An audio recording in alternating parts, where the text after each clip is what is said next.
बाद मुख्यमंत्री योगी आदित्यनाथ ने बैठक की।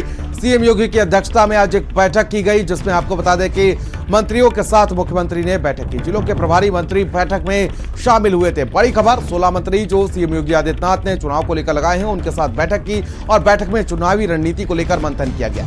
सीएम आवास पर बैठक चल रही थी, वो खत्म हो चुकी है। बड़ी खबर इस वक्त की आप तक पहुंचा दे, जहां पर उपचुनाव को लेकर बैठक चल रही थी जो अब खत्म हो चुकी है।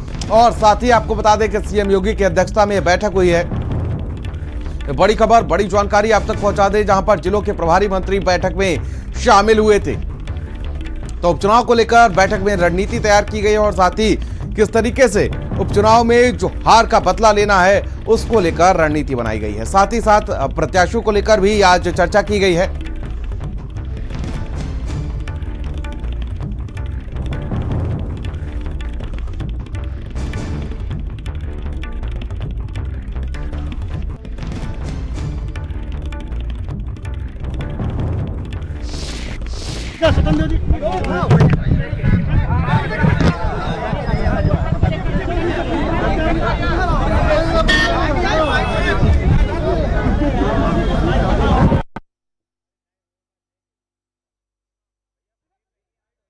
सीटों पर उपचुनाव होना है, वहां के प्रभारी मंत्री आज इस बैठक में शामिल हुए थे। रणनीति को लेकर चर्चा की गई है और साथ ही साथ उपचुनाव में किस तरीके से अच्छा प्रदर्शन करना है उसको लेकर। आगामी चुनाव को लेकर बैठक हुई है, क्या चर्चा हुई? 10 उपचुनाव हम जीतेंगे। उत्तर प्रदेश में 10 उपचुनाव हैं जी, 10 हम जीतेंगे। सर, संगठन और सरकार को लेकर जो चल रहा है, किस तरीके से केशव जी भी कह रहे हैं कि संगठन सरकार से बड़ा है और कार्यकर्ताओं का दर्द मेरा दर्द है। आज खास तौर से उपचुनाव को लेकर बैठक हुई थी जी, और इसी पर चिंतन मनन हुआ। जिस प्रकार से हम लोग आजमगढ़ और रामपुर जीते थे, उसी प्रकार से 10 उपचुनाव जीतेंगे। धन्यवाद। चलिए।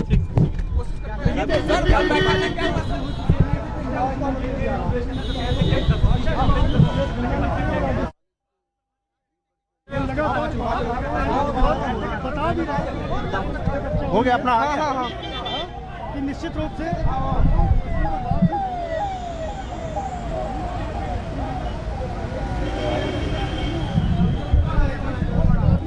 सारे मंत्री जो है करना है उसको लेकर आज की इस बैठक में चर्चा की गई है। और संदीप खेर हमारे सहयोगी लगातार हमारे साथ बने हुए हैं लखनऊ से लाइव। संदीप, क्या कुछ अपडेट जानकारी मिल पा रही है इस बैठक को लेकर? यह बैठक अब खत्म हो चुकी है। देखिए प्रियव्रत, लगभग 11 बजे जो बैठक शुरू हुई थी वो 12:30 बजे खत्म हुई है, यानी 1.5 घंटे देखिए ये बैठक चली। और बैठक में देखिए जिस तरीके से अंदर खाने से जो बात सामने निकल कर आ रही है, मुख्यमंत्री योगी आदित्यनाथ ने एक एक प्रभारी मंत्री से पूछा है कि आप लोग ठीक बताएं कि वर्तमान में स्थिति क्या है, यानी सही स्थिति से वाकिफ करवाएं। पहले लगातार देखिए ये देखा जाता रहा था कि जो सही स्थिति ना बता जाए पर उसका जो खामियाजा है वो लोकसभा चुनाव में भारतीय जनता पार्टी को भुगतना पड़ा। लेकिन आज तमाम मंत्रियों ने मुख्यमंत्री योगी आदित्यनाथ के सामने एक एक चीज को बताया है, एक एक चीज के बारे में बताया है कि वहां पर क्या किसी तरीके की नाराजगी है, क्या कार्यकर्ताओं को लेकर उपेक्षा हुई है। तो ये माना जाए कि आज की जो उपचुनाव को लेकर एक बड़ी बैठक हुई थी, मुख्यमंत्री योगी आदित्यनाथ ने सभी मंत्रियों से फीडबैक लिया है। उनके फीडबैक को लेकर देखिए अब ऊपर भी पहुंचाया जाएगा, शीर्ष नेतृत्व तक पहुंचाया जाएगा कि आखिर वर्तमान में जो भारतीय जनता पार्टी की स्थिति है वो क्या चल रही है। और अगर उपचुनाव में भारतीय जनता पार्टी सिर्फ अपने प्रत्याशियों को उतारती है तो क्या 10 की 10 सीटें जीत पाएंगे? क्योंकि लगातार ये चल रहा है कि भारतीय जनता पार्टी जो है वो सहयोगी दलों को सीट नहीं देना चाहती। वो चाहे संजय निषाद की पार्टी हो, चाहे अनुप्रिया पटेल की पार्टी हो, चाहे आरएलडी जिस तरीके से 3 सीटें देखिए मांग रही है। तो सभी पर ये कहा जा सकता है कि लगभग 1.5 घंटे का एक मंथन हुआ है और उस मंथन के आधार पर अब आगे की जो रूपरेखा है वो तैयार की जाएगी। सभी मंत्री आश्वस्त हैं, सभी मंत्रियों का कहना यह है कि हमने अपनी अपनी रिपोर्ट सौंप दी है। लेकिन देखिए बड़ा जो सवाल है वो यही है कि क्या इस फीडबैक के बाद में अब भारतीय जनता पार्टी सहयोगी दलों को उपचुनाव में उतारेगी या फिर इन सहयोगी दलों के जो नाराजगी है देखिए वो भारतीय जनता पार्टी के सामने आएगी। संजय निषाद का कहना यह है कि हम 2 सीटें जो हैं वो मांग रहे हैं भारतीय जनता पार्टी से, लेकिन अभी तक इसको लेकर कोई बयान सामने नहीं आया है। आरएलडी की बात भी देखिए सभी ने देखी थी। तो बैठक खत्म हो चुकी और मुझे लगता है कि अब इंतजार करना होगा। और देखिए जिस तरीके से संदीप, देखिए ऐसे में एक बड़ा सवाल ये भी है कि जिस तरीके से प्रत्याशी चयन भी एक बड़ा फैक्टर है, क्योंकि जिस तरीके से लोकसभा चुनाव में सभी ने देखा था कि प्रत्याशी गलत होने की वजह से कई सीटों पर बीजेपी को हार का सामना करना पड़ा। एंटी इनकम्बेंसी फैक्टर भी उनके खिलाफ देखा गया। तो ऐसे में बीजेपी अब उस भूल को कहीं ना कहीं नहीं दोहराना चाहेगी।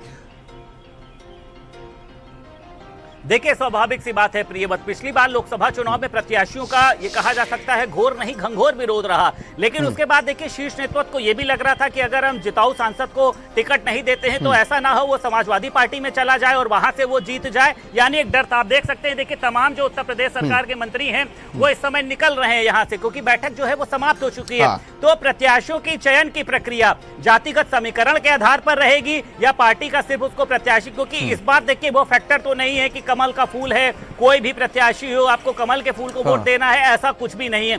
इस बार मुद्दों पर चुनाव हो रहा है। इस बार क्योंकि देखिए सभी ने देखा कि ये कहा गया था कि आप प्रत्याशी को मत देखिए, कमल के फूल को देखिए, तो उसका खामियाजा भुगतना पड़ा। लेकिन इस बार भारतीय जनता पार्टी तह तक जा रही है कि कौन सी जगह पर क्या मुद्दे चल रहे हैं, किस प्रत्याशी को लेकर लोगों के बीच में क्या मंथन चल रहा है। प्रत्याशी से पार्टी के लोगों की तो कोई नाराजगी नहीं है और कोशिश यही की जा रही है कि इस बार किसी को भी नाराज नहीं किया जाएगा। ये भी देखा जा सकता है जातिगत समीकरण के आधार पर वोट दिया जा सकता है, पार्टी में सीनियरिटी के आधार पर वोट दिया जा सकता है, क्योंकि इसका खामियाजा देखिए भारतीय जनता पार्टी ने भुगता। अपने ही कार्यकर्ताओं की उपेक्षा करी, जिसके लिए प्रदेश कार्य समिति में 2,500 से 3,000 लोगों को बुलाना पड़ गया, जहां पर 250-400 लोग वहां पर आते थे। तमाम तरीके की राजनीति के बीच में देखिए आज ये बैठक हुई है। दिल्ली में केशव प्रसाद मौर्य हैं, भूपेन्द्र चौधरी हैं, प्रदेश कार्य समिति में देखा गया। तो आज की बैठक के देखिए तमाम तरीके के मायने हैं कि क्या वाकई में कार्यकर्ता नाराज हैं, क्योंकि सीएम योगी आदित्यनाथ ने यह भी कहा था कि भारतीय जनता पार्टी के किसी भी नेता को बैकफुट पर आने की जरूरत नहीं है। और इस बार का जो सीएम योगी आदित्यनाथ का देखिए जो संबोधन था वो देखा जा सकता है कि कार्यकर्ताओं के अंदर जोश भरने वाला तो था, लेकिन उन्होंने कई वास्तविक चीजों को भी बताया कि अगर 2027 में या फिर इस चुनाव में किसी तरीके का नुकसान पहुंचता है तो उस नुकसान की जो आंच है देखिए वो सभी पर आएगी। ठीक है संदीप, मैं लौटूंगा आपके पास, लेकिन इसी बीच स्वतंत्र सिंह ने क्या कुछ कहा वो सुनवा देते हैं पहले। मंत्रियों की अपनी बैठक होती, विकास की योजना है, विभाग की योजना, बाढ़ है, और ये सभी की चर्चा होती है। उसमें चुनाव की भी चर्चा, जो विधानसभा है उसकी भी चर्चाएं हुई है। तो यानी सभी बिंदुओं पर चर्चा होती है और सरकार क्षेत्र का डेवलपमेंट है, बाकी सब विकास रणनीति बनी है आगामी 10 बाई इलेक्शन को लेकर। वो 10 की 10 जीतना है विधानसभा, इसलिए उस पर भी चर्चा हुई। बाकी अपने अपने बाढ़ की समस्या से लेकर बाकी बिंदुओं पर चर्चा। की तरफ से कौन रहा था? मंत्रिमंडल की बैठक थी, मंत्रियों की बैठक, संगठन के लोग नहीं थे, मंत्रियों की बैठक। अच्छा, चुनाव को लेकर भी चर्चा हुई? उसमें चुनाव की भी चर्चा हुई। अच्छा, नेतृत्व परिवर्तन की बातें हो रही है, केशव जी का स्वतंत्र जी।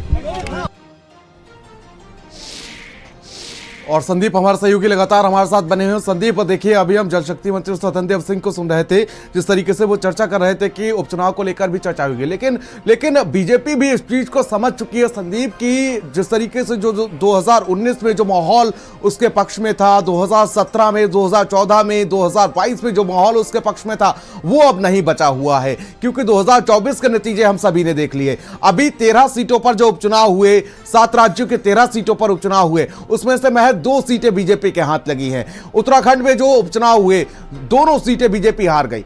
अब ऐसे में बीजेपी के लिए इन 10 सीटों पर उपचुनाव की चुनौती जो है वो बढ़ जाती है।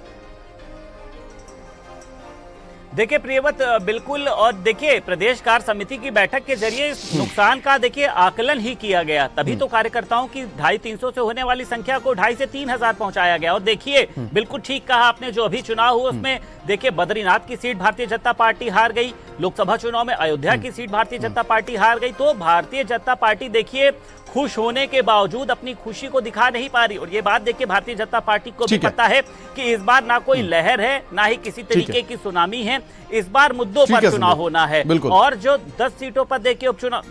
बिल्कुल संदीप, आप नजर बनाए रखिएगा, तमाम अपडेट्स और जानकारी आपसे लेते रहेंगे। और इसी बीच सुरेश खन्ना ने क्या